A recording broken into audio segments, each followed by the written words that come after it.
Bienvenue les amis sur la meilleure chaîne, je m'appelle Paul Lefebvre et aujourd'hui je vous présente le HK416. Installez-vous confortablement, prenez un café bien serré et suivez-moi pour cette vidéo en mode commando. Dans cette vidéo on verra pourquoi le HK416 s'est imposé comme un matériel incontournable et pourquoi il a été choisi pour remplacer notre cher FAMAS. On verra les différences entre le HK416 et la R15, même si la plateforme extérieure semble quasi identique, il y a des différences fondamentale entre les deux. Car le HK416 et la R15 sont seulement identiques sur le plan ergonomique, mais pas du tout sur le plan technique. On verra même à quel point ils sont différents. Avant de commencer, je rappelle que pour tout ce qui est matériel à air comprimé, vous avez l'excellent shop Tom Airgun. Vous y trouverez de nombreux modèles abriteurs de canon, des répliques CO2 et bien entendu beaucoup de matériel en PCP. Mais aussi tout ce qui est matériel de défense avec l'intégralité de la gamme T4E d'Umarex. Donc si vous avez besoin de matériel en airgun avec de la disponibilité, des bons tarifs et un excellent SAV, faites un tour chez Tom Airgun.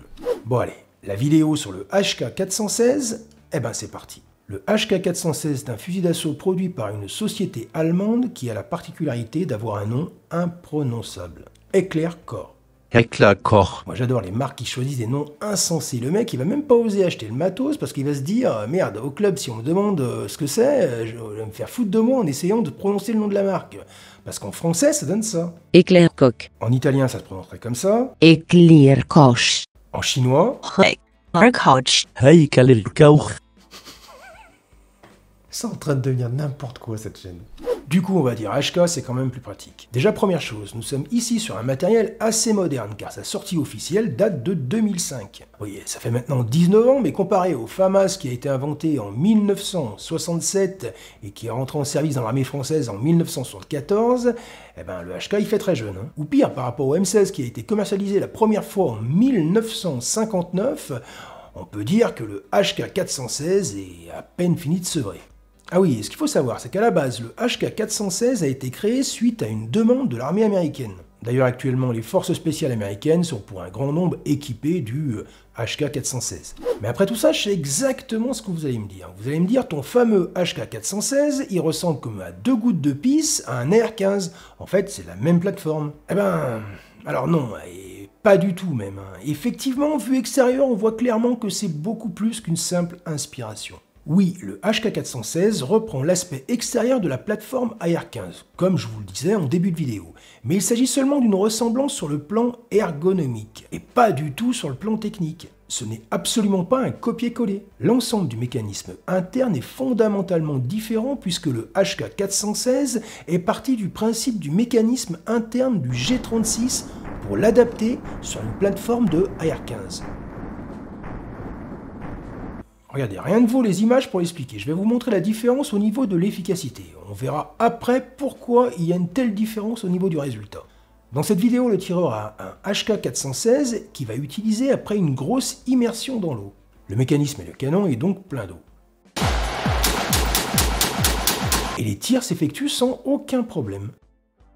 Maintenant, exactement la même situation, mais cette fois-ci, le tireur va utiliser une plateforme AR-15. Après avoir vu ça, je pense que vous pourrez dire que la différence d'efficacité n'est pas au niveau du point de détail. Quand je vous disais que la différence était fondamentale, c'était un euphémisme. Puisque dans le cas du HK416, le soldat touche au but et remplit sa mission. Et dans le cas de la R15, le soldat ne touche pas sa cible et a la moitié de la tronche qui est partie avec le tir. Ici, la R15 n'a pas eu un incident de tir, l'arme est complètement détruite. Maintenant, regardez pour définitivement enterrer la plateforme AR-15 face à l'HK416. Regardez ce qu'est capable de faire l'HK416.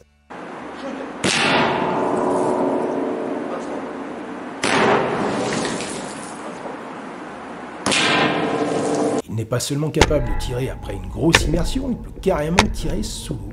Surtout que l'eau, c'est pas comme si c'était un truc qu'on rencontrait que très rarement sur un champ de bataille.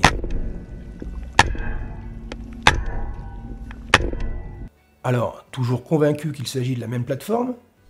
Maintenant, regardons ces fameuses différences techniques entre l'AR-15 et le HK416. La plateforme AR-15 fonctionne ainsi.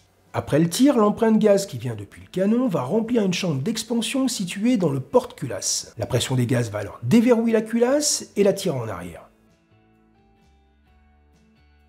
Sur le HK416, le mécanisme de verrouillage de la culasse est identique à celui de l'AR15. Mais l'empreinte gaz, lui, est totalement différent.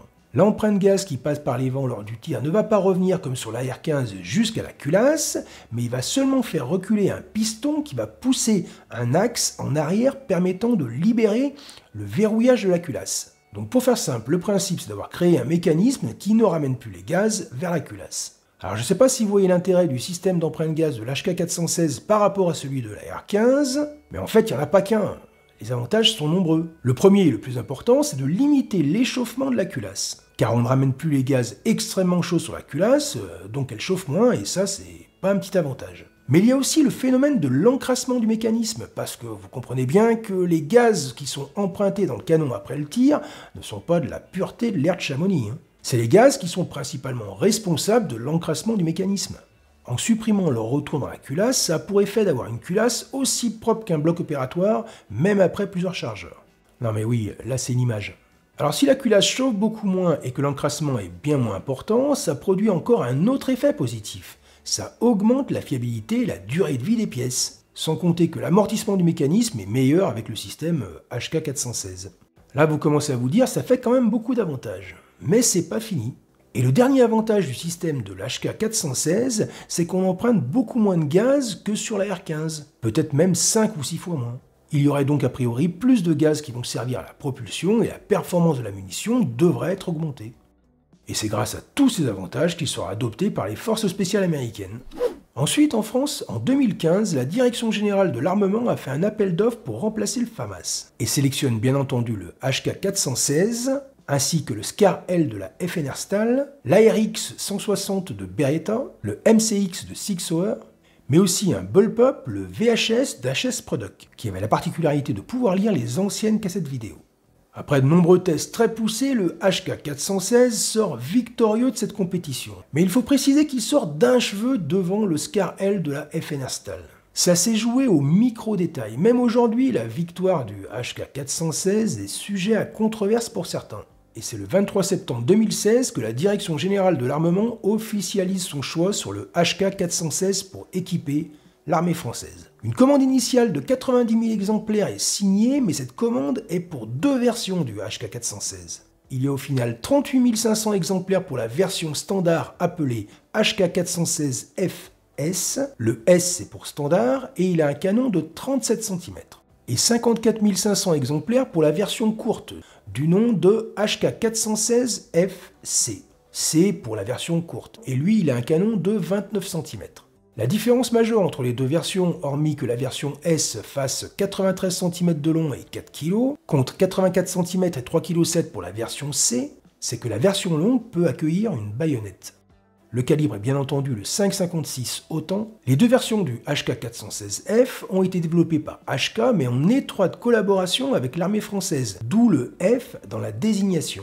F qui signifie, pour les moins perspicaces d'entre vous, France. Et du coup, les caractéristiques de l'HK416F ont été adaptées aux exigences de l'armée française, comme leur système de lance-grenades, l'attache de sangle, mais aussi la compatibilité avec les chargeurs de FAMAS. La commande de 93 000 exemplaires de 2016 peut paraître importante, mais il faut intégrer qu'au moment de l'adoption de l'HK416 dans l'armée française, il y avait autour de 400 000 FAMAS en service. Et c'est pourquoi encore aujourd'hui, 8 ans après l'adoption du HK416, il reste encore quelques exemplaires de FAMAS en service. Mais ils sont généralement destinés à des unités secondaires ou pour l'entraînement. Attends, tu crois que je peux dire ça, des unités secondaires? Non, parce que le mec qui est dans l'armée, qui est encore équipé du FAMAS, il va découvrir qu'il est dans une unité secondaire en regardant ma vidéo. Alors non, t'inquiète, ton HK416 il arrive et puis un tout neuf.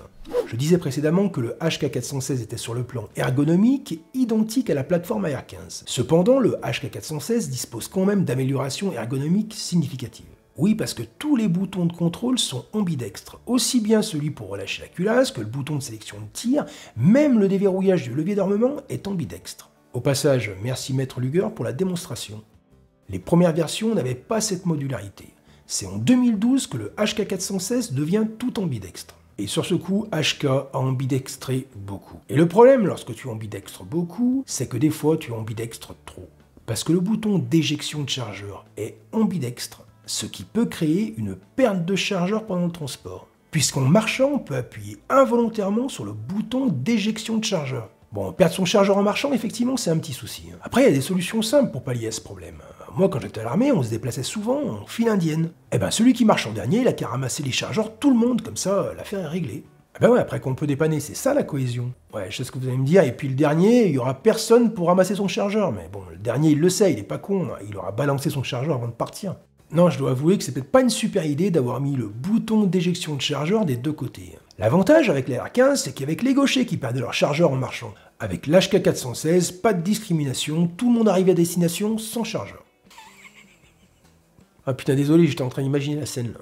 Bon, je plaisante, mais le problème est réel, et c'est un vrai défaut de ce HK416.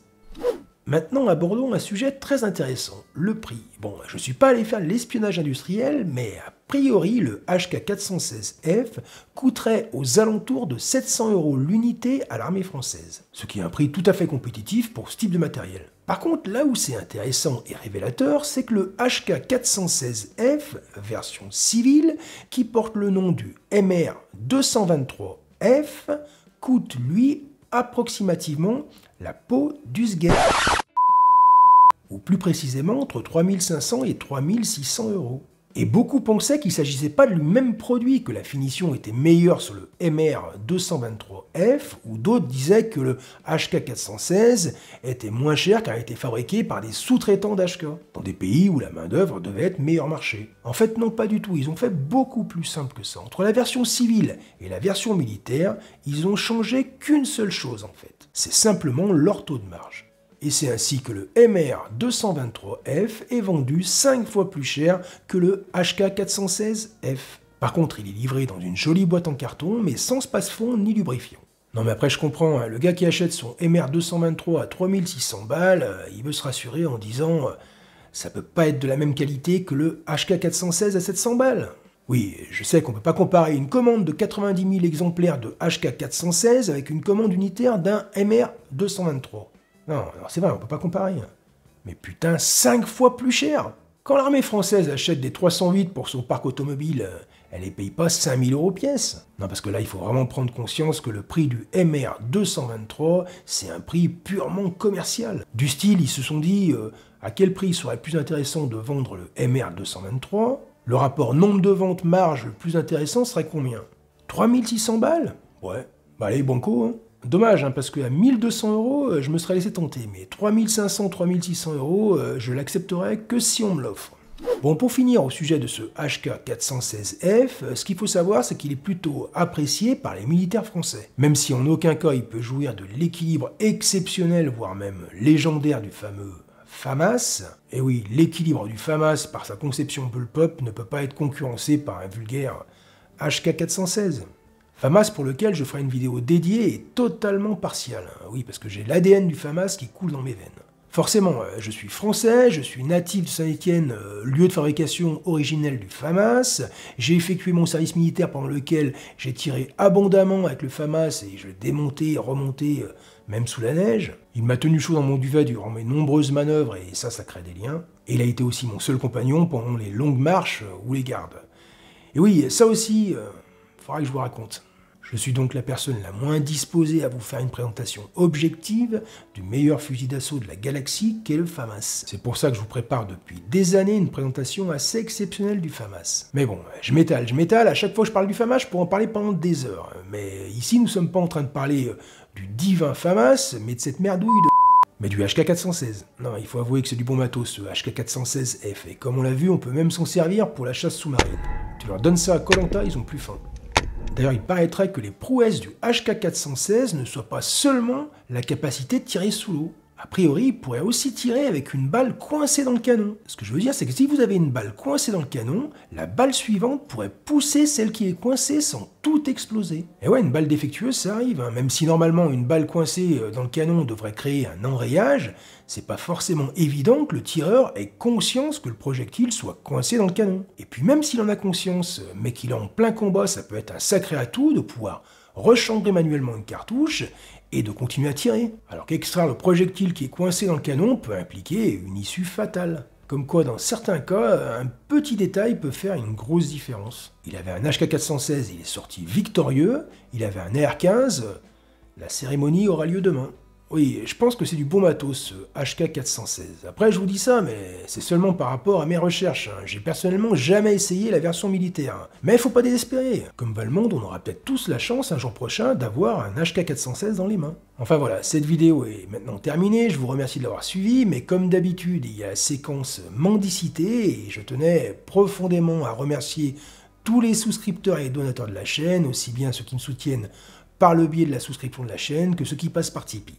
Je rappelle qu'il suffit juste de cliquer sur le bouton rejoindre et je vous aimerai comme un famas. Un immense merci pour ceux qui me soutiennent déjà, ça aide financièrement et ça augmente le référencement, donc ça aide beaucoup la chaîne. Alors, si vous pouvez faire une petite contribution, vous aurez toute ma gratitude.